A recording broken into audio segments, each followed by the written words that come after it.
Let's continue ZEUS training with section 3, formulation of the full Euler solver with the boundary layer option. So we'll review the Euler solver in ZEUS. So ZEUS uses a time-accurate Euler solver. So the unsteady Euler equation in conservative differential form and curvilinear coordinates is given in equation 3.1 here, where we have partial j times q with respect to t, plus partial of h1 with respect to c, plus the partial of h2 with respect to eta, plus the partial of h3 with respect to sigma equals 0. Q here is the vector of conservative fluid variables, and h1, h2, and h3 are the convective fluxes. C, eta, and sigma are the curvilinear coordinates. If we apply the above equation to each finite volume cell, then it yields a set of ODEs in the form given here in equation 3.2, where we have the derivative with respect to t of q ijk times omega, capital Omega ijk, plus r of q ijk equals 0. Now this capital Omega of ijk is the volume of the cell with index ijk, and then r of q ijk is the residual, which is the sum of the fluxes out of all of the surfaces of that particular computational cell. Now equation 3.2 can be solved by a 5-stage explicit Runge-Kutta pseudo-time marching method for the steady Euler solution. For the unsteady case, the time derivative term in equation 3.2 is approximated by an implicit formula of second-order accuracy given in equation 3.3. Now, equation 3.3 can be reformulated into a steady flow problem in the pseudo-time t star, given here in equation 3.4, where r star of q n plus 1, which is this term, is given by this equation. Now, equation 3.4 can again be solved by the Runge-Kutta pseudo-time marching scheme to obtain the solution of physical time level n plus 1 based on the previous level n solution. And this is the so-called dual time stepping method for the time-accurate Euler solution. Now, because the explicit scheme is used for the pseudo-time marching, it has a numerical stability constraint which is controlled by the CFL number. And the CFL number is defined as delta t star over delta tc, which equals delta t star over L over U, where L is the size of the computational cell and U is the flow velocity. So a larger CFL number increases the flow solver convergence rate within the numerical stability range. But if you make the CFL number too large, then the solution will become numerically unstable. So the goal is to make the CFL number as large as possible, where you still have numerical stability so that the flow solution converges faster, but not so large that the solution becomes numerically unstable. So the default CFL number is 7, but obviously it must be reduced if the flow solver fails to converge. And of course the user can control the CFL number. Now the Jameson-Schmidt-Turkle, or JST, artificial dissipation scheme is applied for stability of the Euler solver. The second and fourth order artificial dissipation fluxes are added to the residual as shown here. So the second and fourth order artificial dissipation fluxes are represented by dijk. So Cijk is the convective flux, d2ijk and d4ijk are the second and fourth order artificial dissipation fluxes. The JST scheme uses a switch function to turn on and off the artificial dissipation fluxes, where d2ijk is activated in regions of large pressure gradient, such as the vicinity of shock waves, and d4ijk is activated in the smooth pressure regions. And ZEUS uses two parameters named Vis2 and Vis4 to control the amount of artificial dissipation. And those two parameters, Vis2 and Vis4, can be seen in the equation here. And the switch function can be modified by an input parameter called TVD-COEF to prevent the generation of new extrema in the flow solution. And an implicit variable coefficient residual smoothing scheme is incorporated in ZEUS to extend the numerical stability range of the 5-stage Runge-Kutta pseudo-time marching scheme. So residual smoothing allows the maximum attainable CFL number to be used, and without residual smoothing, the CFL number should be reduced by about half to still achieve convergence. Next, we'll go over the interactive boundary layer method.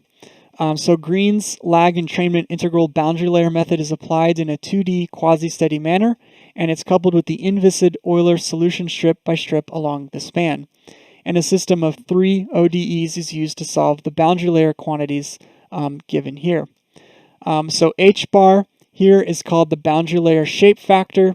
CE is Green's lag entrainment coefficient, and the Fi, we have F1, F2, F3, F4, F5, and F6, are the nonlinear functions of various boundary layer integral parameters. Now UEV and UEI are the boundary layer edge velocities computed from the boundary layer solver and the inviscid Euler solver, respectively. So the goal would be that these two quantities are the same. And the so-called mass flow parameter is defined as m bar is equal to rho e ue delta star, where delta star is the boundary layer displacement thickness. Now the boundary layer effect to the Euler solver is to thicken the wall surface. So in this plot here, you can see graphically what delta star means. A blowing velocity is added in the boundary condition to simulate this effect in ZEUS. So if our original wall surface is in red, this is the airfoil that you specify in your ZEUS input, then the modified wall surface, which is what the solver sees, is given by blue. And this is obtained by the blowing velocity Vn, which is depicted here in this figure. Now the coupling between the integral boundary layer solver and the inviscid Euler solver is described here. Initially, ZEUS guesses a boundary layer displacement thickness delta star, based on which a preliminary Euler solution is obtained to provide UEI and an approximated mass flow parameter m bar. So with these two quantities, we plug those into these equations, and we can compute UEV from the boundary layer solver with that approximated mass flow parameter. And then the difference between UEI and UEV is used to judge the convergence of the coupling procedure, and an updated guess of delta star is made according to the difference for the next iteration. So in the next iteration, you take the new delta star and m bar, plug them into the equations, and once again solve for UEV. And reevaluate your guess. Now, two coupling schemes are available in ZEUS. The first one is called Carter's relaxation scheme, which is given by this equation. So here you can see we have our UEV and UEI. We plug those into this equation. We know what delta star n is, and we can compute delta star n plus 1. So omega here is the relaxation parameter, which has a default value of 0.1.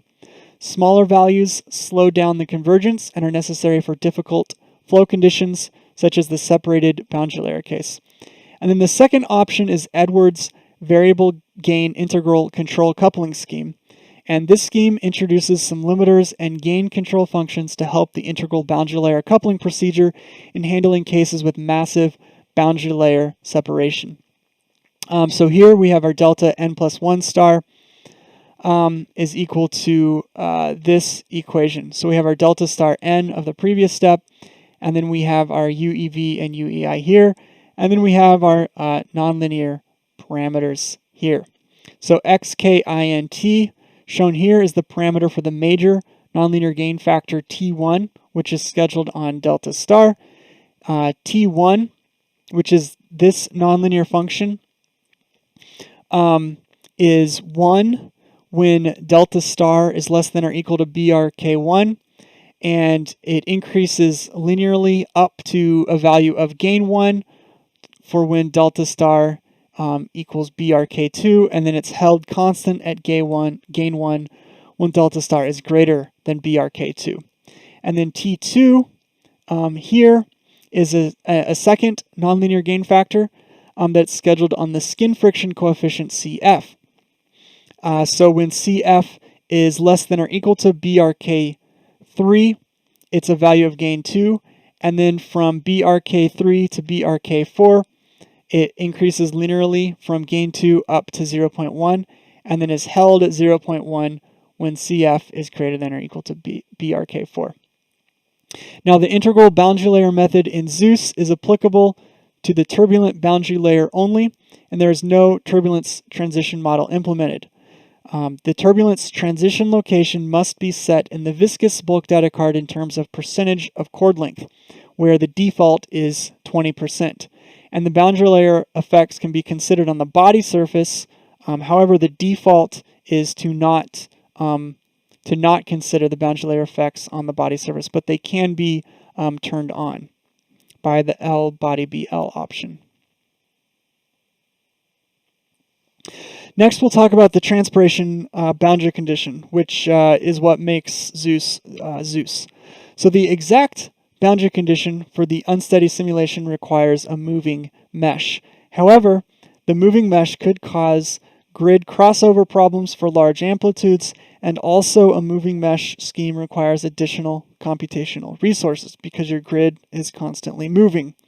Now, however, ZEUS uses a stationary Cartesian grid by applying the transpiration boundary condition to account for both the thickness and a small amplitude motion of the configuration. So the instantaneous position of a wing is described by Z equals F of Txy. Now this F Txy consists of the wing thickness distribution, the structural deformation, and the control surface deflection. And the first order approximation of the surface velocity boundary condition at an instant t is given by these two equations in 3.5. So on the upper surface, we have this equation, and then on the lower surface we have this equation. So the 0 plus and 0 minus signify the upper and lower surfaces. So obviously with an airfoil with thickness, the physical location on the upper surface and the lower surface are in different locations. So these equations will give you the correct slope for the upper and lower surfaces, despite the fact that the flow solver just sees a flat plate. So it's important to reiterate that the flow solver sees a flat plate. Now remember, ZEUS computes the solution at each cell center. So the computation at this cell center is influenced by the boundary condition on the upper surface of this flat plate, which is the wing. And then the computation in this cell depends on the boundary condition on the lower side of the flat plate here. So in this way, these two cells see different boundary conditions. So we're going to validate the transpiration boundary condition on a thick wing LAN. So the LAN wing is a high aspect ratio swept wing with a maximum thickness over chord of 12%. The Mach number is 0.822. Our alpha naught is 0.6 degrees. Our pitching amplitude alpha 1 is 0.25 degrees. And our kappa beta is 0.102. So for both ZEUS and CAP TSD, we're going to use a Cartesian grid of 129 by 49 by 65 boxes. And the same number of 65 chordwise cuts are applied on the airfoil sections. The aspect ratio of the wing here is 7.92. The taper ratio is 0.4, and the sweep angle is 25 degrees. And the twist from the root to the tip goes from 2.6 degrees at the root to minus 2 degrees at the tip. So we'll look at some results here. So these are at 6 different span-wise stations. We're going from 20% out on the span out to 95% of the span. Our open symbols are the experimental data. The green is CAP TSD, and then the blue is ZEUS. The dashed is ZEUS inviscid, and then the solid is ZEUS viscous. This case is for alpha is 0.6 degrees, Mach 0.822. So if we look at the 20% span, we have excellent agreement here between ZEUS and experimental data. When we look out at the 47.5 and the 65, the 82.5, and the 95% span, you can see comparing the ZEUS inviscid to the ZEUS viscous, the ZEUS inviscid misses the shock location. It predicts the shock being farther aft than what we see in the experimental data, but it also predicts a sharper shock. So particularly here at the 65% and the 82.5%, you can see that the shock strength is pretty strong for the inviscid, but then for the viscous, it's smoother. And the ZEUS viscous, you can see we match the experimental data quite well. So this is the steady CP solution. Now if we go to the unsteady CP of the real part, once again looking at the 47.5, you can see that the ZEUS viscous matches the experimental data very well, but because of our steady solution, the ZEUS inviscid, once again the shock is farther aft, and then because the steady flow solution shock was steeper, you can see that the magnitude of the unsteady CP is larger in the ZEUS inviscid case. So you can think of the unsteady CP kind of as a derivative of the steady solution. And that story is repeated here for the 65%, the 82.5%, and the 95% span. But the ZEUS viscous does very well. And remember, this is a pretty thick wing. And then if we go to the imaginary CP, we can see once again kind of the same story, where the ZEUS viscous matches the experimental data quite well, and then the ZEUS inviscid, the shock location is farther aft, and the magnitude of the CP is larger. Next, we'll look at the tightly coupled aeroelastic simulation of ZEUS. So ZEUS solves the aeroelastic state space equations for the transient response analysis. X dot is AX plus BU, and A is given by the matrix. The first row here is 0 and the identity matrix, and then down here we have minus M inverse times K, so we have the mass and stiffness structure matrices with the mass and damping matrices, and then our B matrix, we have the inverse of the mass. And then U here is the generalized aerodynamic forces. So U is given by Q infinity times phi transpose times S times CP. Of course, phi is the modal matrix.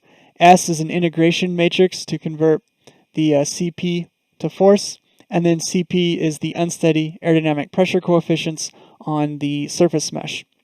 Our X here is Kc and Kc dot, where Kc are the modal coordinates, and at each time step, the deformation and velocity on the surface mesh are computed by H equals phi times Kc plus phi c times delta, and H dot is phi times Kc dot plus phi c times delta dot, where phi c, we've seen that matrix before, is the control surface mode, and then delta is the control surface deflection. Now, H and H dot are used by the boundary condition to compute the CP of the next time step. And finally, prior to the unsteady aerodynamics computation, the steady flow solution is obtained first by performing a static aeroelastic analysis. And the steady flow solution is used as the initial flow condition for the unsteady computation. And now we'll look at the loops that ZEUS uses during its solver. So in general, there are 3 loops involved in the aeroelastic simulation. The inner loop is the Euler cycle. This performs the Runge-Kutta pseudo time marching scheme on equation 3.4. So this is all done within a single time step. The Newton subiteration, Newton, is the overset, interpolation, and boundary layer coupling, and this is also within a single time step. So at each Newton subiteration, we do the interpolation for the overset. Remember, you can have multiple blocks, for example, a wing pylon and store under a wing. So at each of these Newton subiterations, the flow solver communicates between those blocks to communicate the flow solution. And then also the boundary layer coupling is done at this step. And then finally, we have the physical time stepping, which performs the physical time marching. So each step here is a physical time step. So for each physical time step, the aeroelastic state space equations are solved to couple the aerodynamics with the structure, and then based on the solution of the modal coordinates, the deformation and velocity on the surface mesh are computed and are used by the boundary condition for the next physical time step. And for static aeroelastic analysis, the physical time stepping is replaced by the pseudo time marching.